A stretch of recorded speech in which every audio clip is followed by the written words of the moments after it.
Right, a lot of people don't know, but Android has IP calling features built in, so you don't need any voice over IP software. So you want to look for this icon for the phone, click that, and then bottom left button, you get a menu. So you want settings, and then you get your internet call. Right, that's what you want internet call. Go in there, you go into accounts. At the bottom, you create a new account.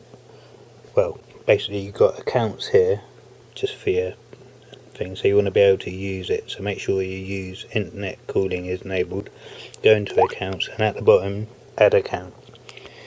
So again, you've got another one saying receive internet incoming calls from the internet. Say yeah.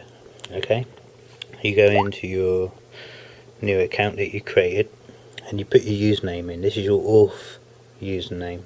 So when you go into your programs here, you get applications, okay, and you get extensions, which brings up this page. Then you go to quick create, and then you go through the creation process of making an extension. That's how you make a user, basically. So anyway, there's your auth user, which on this occasion is 102. It starts off with 1 as default, but I like 100 as a good place to start with extension numbers.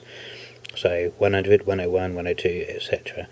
So you put your password in. Now that is when you created it, your account here, you go to your edit button to find your password. It generally makes a random long string, but for testing purposes I've just cut it down to 5 characters because it's a mobile. You don't want to sit here and type loads, and you don't want to have to copy and paste and all that.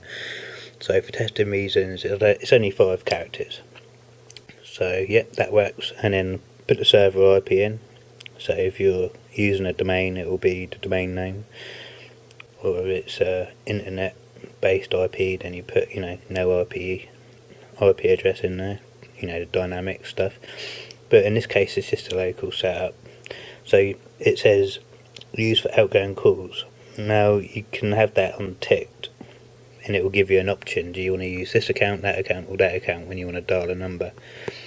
But that's pretty obvious anyway. So then you've got optional settings. That's what you want. You want to go to optionals, drag it up, and then they pretty much start with authentication username, which is the same as your extension. We're keeping it all the same. So for this it's 102. Then display name can be anything you want. You could have work phone, you could have boss phone, anything you want to put in there. So you got a proxy address. I'm not using a proxy, but if you were to use one, that's where you'd put it. You got your port 5060, which is standard default port, and you got your transport type. You can either pick UDP or TCP. Now UDP drops packets, TCP keeps all packets. So if you've got a large phone server requirement, then you're going to want to use UDP. It's trial and error. If you get any issues, to switch protocol to transport type, should I say, and try it, see if it's any better or not. I like UDP, it'll do just fine. And it's got to keep a live signal, and I'll put it on automatic. Then you click save. Now I'll show you the software that I use for the PC, which is called X-Lite. So here we go, we've got the number, we know the number, 102 dial.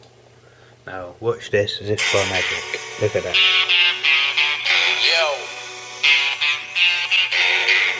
So that's how you do it. And I've even got a voicemail set up. You won't be able to hear it because it's on the other side of the room, but there's a voicemail asking to leave a message, basically. More things you can do with this. Conferences, you can join a conference and stuff like that. So that's really handy if you've got a team that you need to talk to your whole team. So yeah, it's all built in. All the Android phones have got this built in, all the new ones. So you look for internet calling SIP accounts, and away you go. So you don't need voice IP software. I mean, they are handy to have, but if you can, try and use the built-in stuff, because it's meant for it, But yeah, I thought I'd share that with you.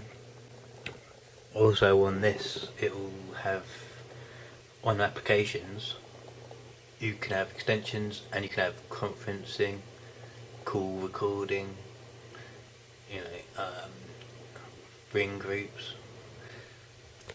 So yeah, it is a lot of fun. Hope you enjoyed that.